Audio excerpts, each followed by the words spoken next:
Our scripture reading is coming from Haggai 1, verse 8, and it reads, "Go up to the mountain and bring wood and build the house, and I will take the pleasure in it. I will be glorified, saith the Lord." Amen. Amen. Oh, that's low. Amen. Yeah, at least. No, we are in the house of the Lord. I would like to welcome you all for coming to church to worship with us today. I can see we have a number of guests. I know some of you have already been welcomed. This time I would like also to welcome you. Thank you for coming. May God bless you. My duty is to introduce the speaker. Our speaker this hour is Pastor Lucas Marley. Pastor Lucas Marley. He has come with his family. May I ask the family to stand up so that the church can see the family.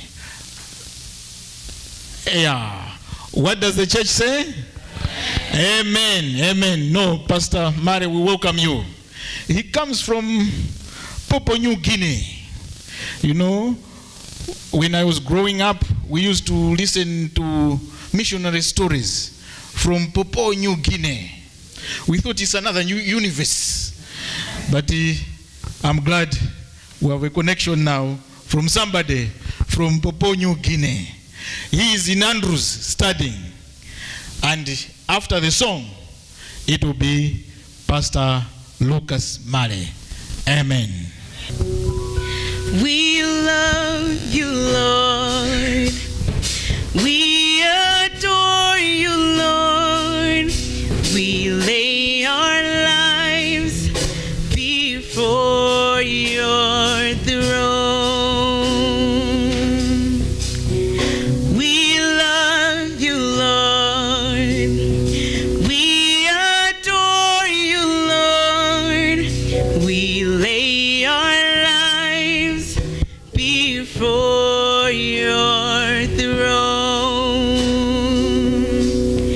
None besides you, Lord. No other God but you. We lay our lives before your throne. None besides you, Lord. No other God but you. We lay our lives before your throne. We love you, Lord. We adore you, Lord. We lay our lives before your throne. We love you, Lord. We adore you, Lord. We lay our lives before your throne. None besides you, Lord. No other God but you. We lay our lives before your throne. None besides you, Lord. No other God but you. We lay our lives before your throne. We love you, Lord. We adore you, Lord. We lay our lives before your throne. We love you, Lord.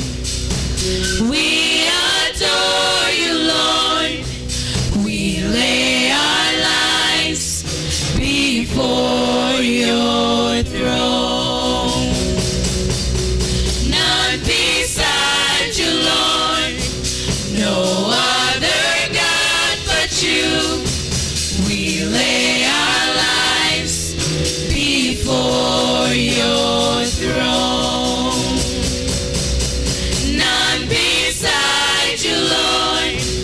no other God but you. We lay our lives before your throne. I surrender all. I surrender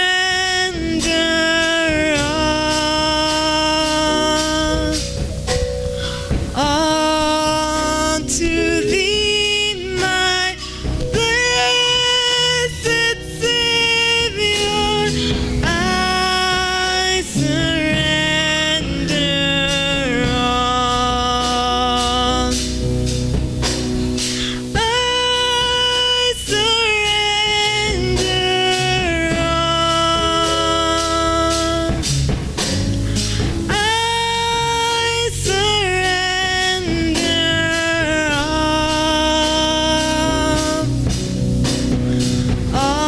all to thee, my blessed Savior.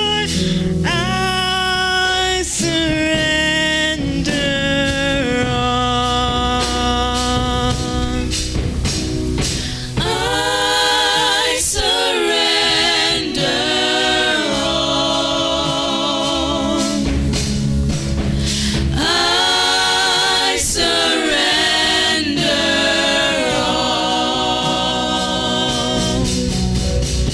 all to thee, my blessed Savior.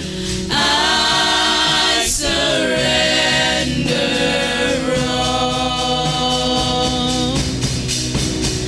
I surrender all. I surrender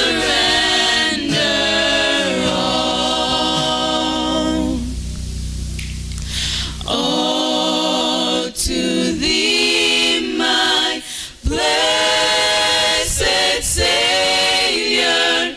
I surrender all.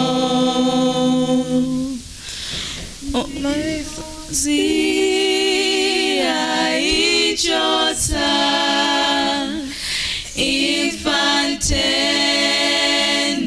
ndimanta sawelenga sozaka kulibe usiku.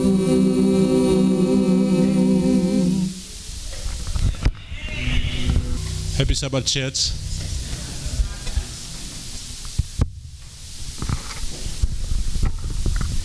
Once again, happy Sabbath, church. Thank you. Firstly, thank you for the opportunity that has been was extended. I said, come on, I have to take the opportunity to share. Yeah, so I am so thankful. Let us pray. I'll pray in my language. Papa God, you stop lo heaven, mi plahama mastru. Lo kam lo house lo tu lo this la morning. Na give him big name lo you. Me ask him spirit tambu lo you long stop one time mi pla open him. Thank you, Mari lo you. Lo name lo Jesus me baitan. Amen. I'd like to invite you to turn your Bible with me this morning to the book of Haggai. Haggai chapter 1 and verse 8. Thank you, praise team, for the powerful singing this morning. Our key text is from the book of Haggai, chapter 1 and verse 8. Now, at the end of my message today, I would like you and I to leave the church knowing that we have to cut the right wood to build our church. As I came in and said there, I heard our church clerk saying that next week is a special Sabbath. Because we all, me too, we all will give to build our church, right? we all will give to build our church. And I thought to myself, wow, that's interesting. My sermon topic this morning is building for eternity. And so the announcement that was made today, it goes along with my message. The moment they came from Babylon, they did not think of God's house. They started to build their own life. They made their garden, built their own house, and so forth. The house of God, they said, wait, we will wait. Later on, we will build his house. We have to build our homes first. That was what the people of God did as soon as they returned from Babylon. But somehow God said, no, I have chosen you for a special purpose. So I'd like you to put me first. And so he raised a prophet. Number of prophets, but he raised this particular prophet to do a special work for the Lord. What is the name of the prophet? Haggai. Good. So he said to him, Haggai, I'd like you to be my messenger. I'd like you to warn my people that they have to seek me first before they do their own things. So that was what he did. He started to preach. And in Haggai chapter 1, verse 8, I'd like to read, it says, go up to the mountain and bring wood and build the what? House. And I will take pleasure in it, and I will be glorified, said Jehovah. The way I understand this verse this morning or today, God is saying that you put me first, and then you will see the blessings will come. If you don't put me first, you will receive blessing, but you will not be satisfied. So Haggai chapter 1, verses 1 to 15 emphasize the importance of seeking God first, then man.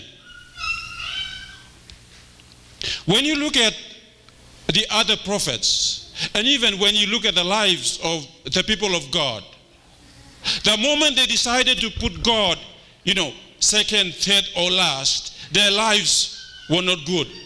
It was not in order, because God was not first in their lives. And even they did not experience the presence of God.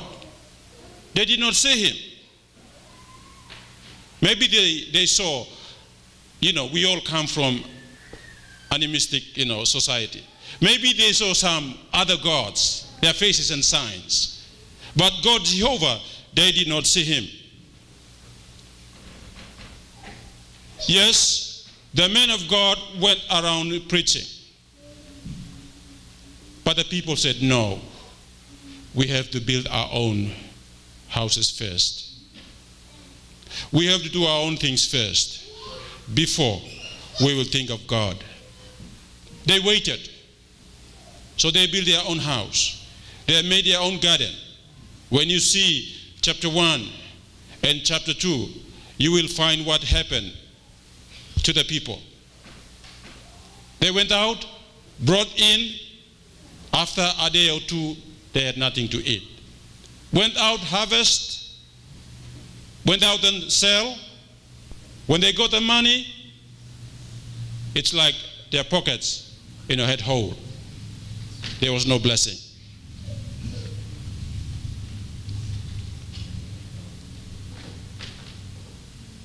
Yes, the man of God told them, let us go up to the mountain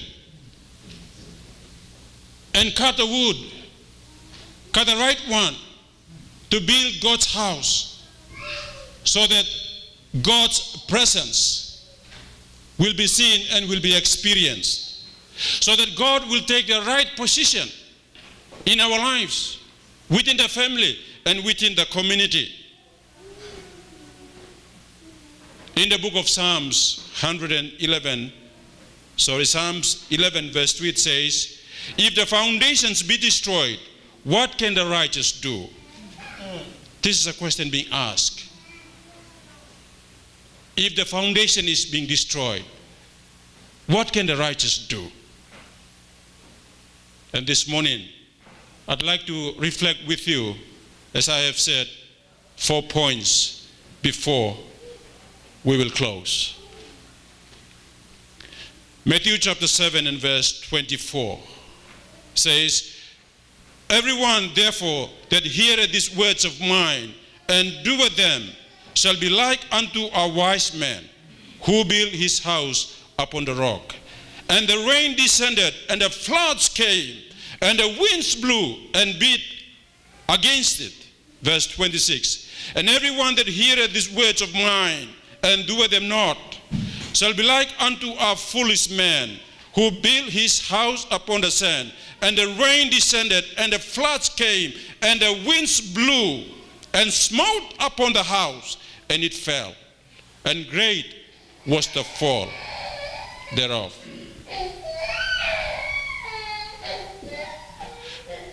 Verse 28. And it came to pass when Jesus finished these words, the multitudes were astonished at his teachings. Verse 29. For he taught them as one having authority and not as his scribes. The first word that I'd like to share with you this morning is the word of prayer. The word of prayer.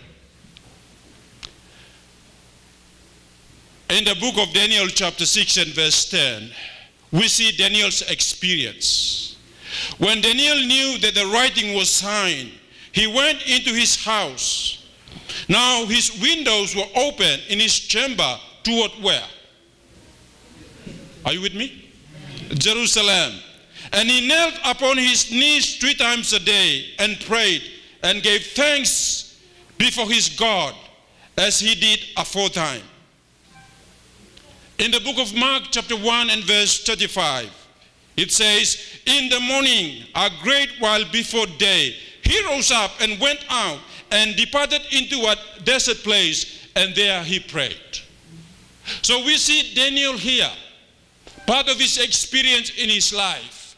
He decided to cut the first wood before anything else, and that is the wood of prayer. And we also see in the book of Mark chapter 1 and verse 35, we see the experience of Jesus Christ. The Bible says that when it was dark, early in the morning, Jesus woke up, went out to an isolated place and spent quality time with his Father. So church, we are building every day, whether you like it or not. Every day we are building. And we ought to cut the right wood every day to build our spiritual temples. Amen. As we are waiting for the coming of Jesus Christ, I'm proud this morning because God told Haggai, you tell my people, tell them to go up to the mountain and cut the wood and build my temple. Church, you know, we eat 3 times a day to survive, right? We eat 3 times a day. Yeah. Some of us, we you know, sometimes we miss, food, huh? Maybe we do not eat in the morning, maybe lunch, come back home in the afternoon, just eat only once and go to sleep. Where I come from, we are used to that system once. But in the afternoon, I tell you, the plate won't be flat. It's going to be like mountain, So you see, the first wood that we have to cut is the wood of prayer. Despite of our busyness in life, we see the example of Jesus Christ. We see the example of the men of God. They were able to spend time with God in prayer. This is America, Some of us, we are at the seminary. When we are busy with our study, there's no time for God. Yeah, there's no time. I want to encourage you and myself, God's people, let us spend time with our God. What the church needs today is not more or better missionary. not new organization or more novel methods, but men whom the Holy Spirit can cause or use to pray. Amen. And that is what we did. You know, I asked someone, he's from Malawi too. I said, hey, you must come and we'll go to church at Niles, Malawi church.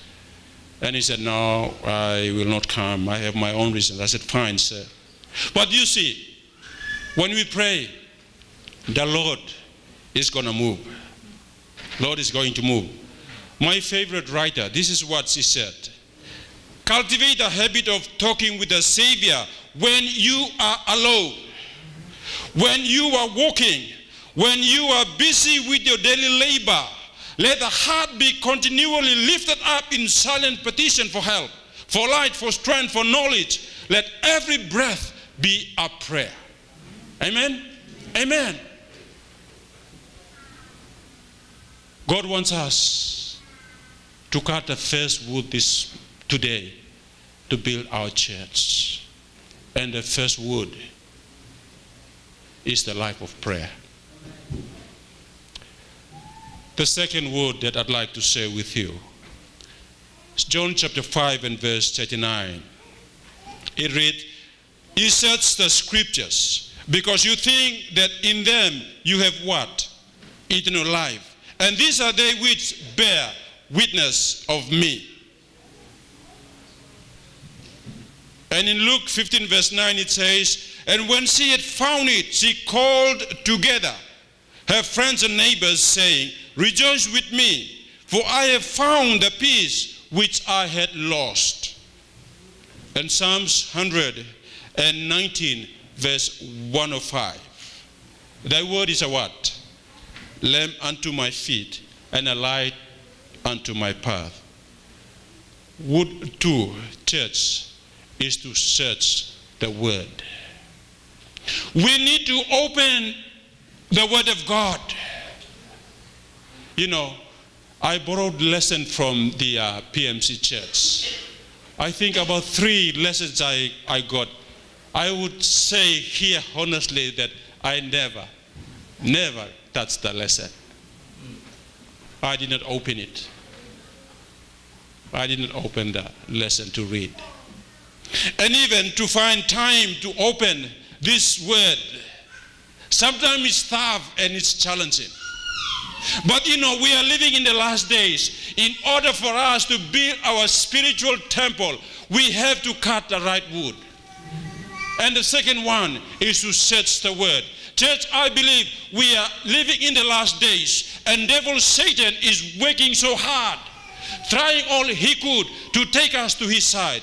But if we spend time searching the word of God, our foundation is strong, is firm. Rain will come, wind will blow, earthquake will shake the earth, but your house will stand because you are building for eternity. You are cutting the right wood every day to build your life. Yes, my favorite writer, she went on to say something, and I'd like to just read one of her comment. This is what she says. When you, with your Bibles, you should go before God and plead with him for an understanding of his word. You want your understanding quickened. You want to know that you know the real principles of the truth. And then when you meet opponents, you will not have to meet them in your own strength, but you will meet them in the power of God, because his word is in your heart. Amen? Yes. You will able to meet the opponent, the enemy, because you have his word in your heart.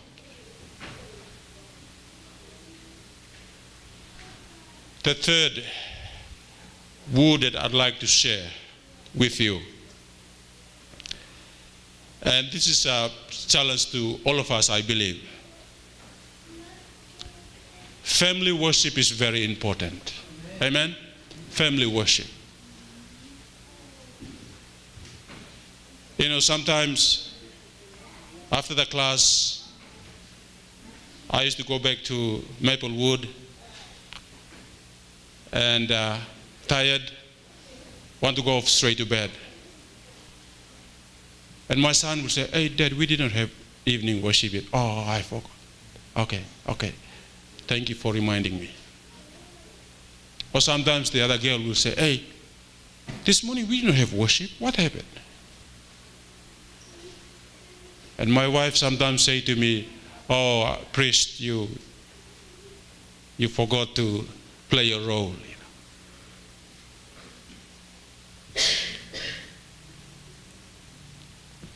The father who is the priest of his household should conduct the morning and evening worship. There is no reason why this should not be the most interesting and enjoyable experience. And she goes on. Church, family, building for eternity. We all are building. And the third wood that we must cut is family worship. I know you have heard of that in your life. Maybe you are doing it. Praise the Lord. But I just want to remind you and I and all of us who are listening right now. You know, we can come to church and we can sing. We can praise His name as a church family. But going back home, that's where the challenge is. We have to practice that in our own family life, in our home. And after we have experienced that, we bring that influence to the church and we celebrate with other brothers and sisters while in the church. I'm proud because God said to Haggai, "You tell my people to cut the right wood so that they will build my temple and my presence will come. And they will see and behold my presence and they will know that I am their God and they are my people." So church, this morning, may by the grace of God, all of us will ask God to help us to have family worship in our home. Morning and evening, our altar will continue to burn, knowing that our God is with us and we are His people. The final word that I'd like to share with you before I close is witnessing. Witnessing. You know, you have heard and maybe read stories about, witnessing in Papua New Guinea. Anyone, I do not know about Africa and some other places, but where I come from, anybody can take his or her speaker, put it on the street and start to preach the word of God. No one will come and say to you, "Hey, what are you doing here?" Out. No. You have the right to preach. Sometimes, I remember in 2014, I took the students to preach at one of the market in Port Moresby. We went, the first group were there. And then the second group, we waited. And then I look at the time, 12 o'clock, the students need to eat. I don't have food to give it to them if we go late, So the preacher who was trying to preach, I told him, "Brother, it must not go beyond 30 minutes. At least 10 or 15 minutes. You just say, and then we have to go back. Otherwise the dining hall or dining services will be closed and you might have no food to eat." Witnessing. Ephesians chapter 4 and verse 11, it says, "And He gave some to be" what? Apostles, some prophets, some evangelists, and some pastors and teachers. Verse 12, "For the perfecting of the saints, unto the work of ministering, unto the building of the body of Christ." In these verses, I see that God has blessed His church with spiritual gifts. And these spiritual gifts, we must use it to extend the kingdom of grace on this earth. You know, if I were to ask you, those of you and those of us who have been baptized in the name of God the Father, God the Son, and God the Holy Spirit, and I know we have our certificates in our home. If you are not witnessing for the Lord, I want to suggest to you, go take that certificate and burn it. There's no point of keeping it. Because we have been baptized in the name of God the Father, God the Son, and God the Holy Spirit. And the power has been given to us to share. That's why we have the certificate to go out and share the love of Jesus Christ. People of God, we are living in the time when the evil one is working so hard to try to deceive all of us seated here. But through and by the grace of God, we will be able to stand firm and witness his name. Every Christian is anointed for the mission of sharing Christ. It is not merely the duty of the minister, but of every member of the church to represent Christ to the world. They are to catch the rays of light from Jesus and reflect them upon souls blinded by error. And she goes on. But the point is, every member, every believer who believes in God the Father, who believes in God the Son, and God the Holy Spirit, has been given that mandate to go out and to share his love. Maybe in the context that we are here, you know, at least when I first joined this church in 1989, when I came into the church, you know, people were not smiling at me. You know, they were looking at me like, you know, coming from the street. I was sitting at the back. Faithful Wednesday night, I used to attend church Friday night. Sabbath.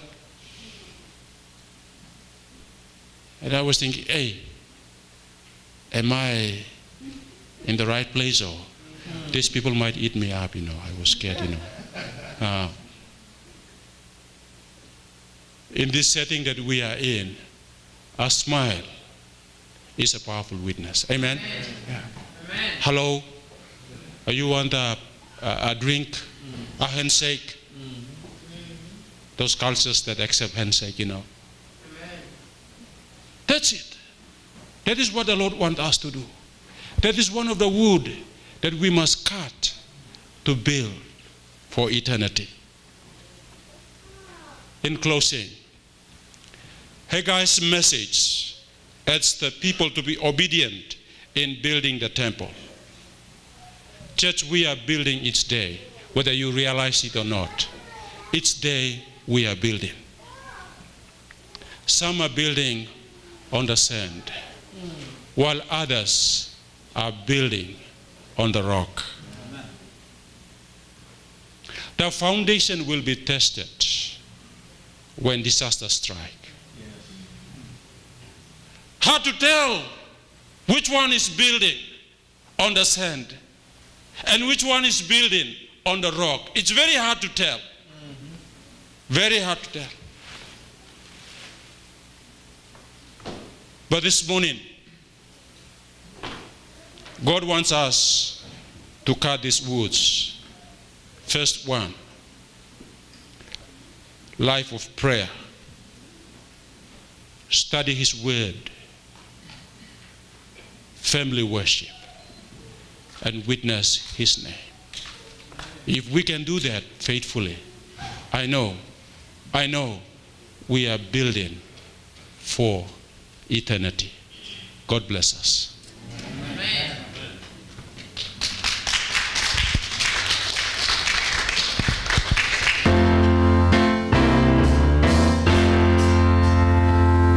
Come with us.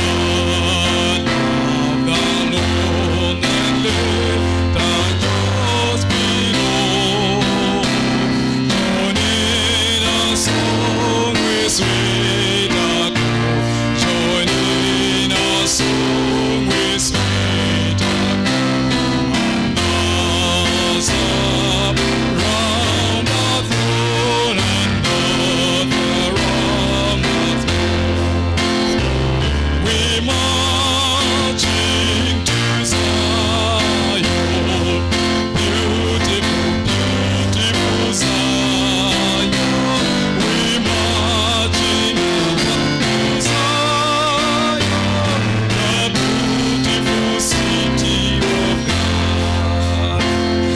Let us pray.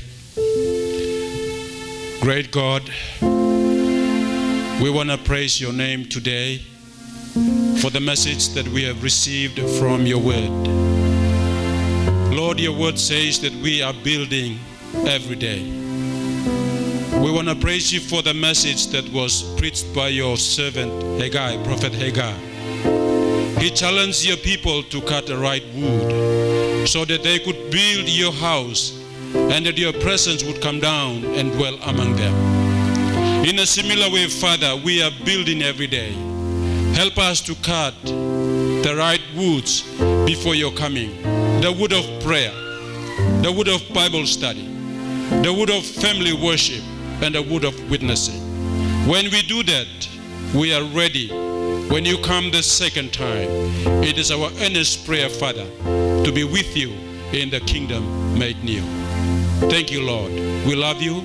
In Jesus' name we pray.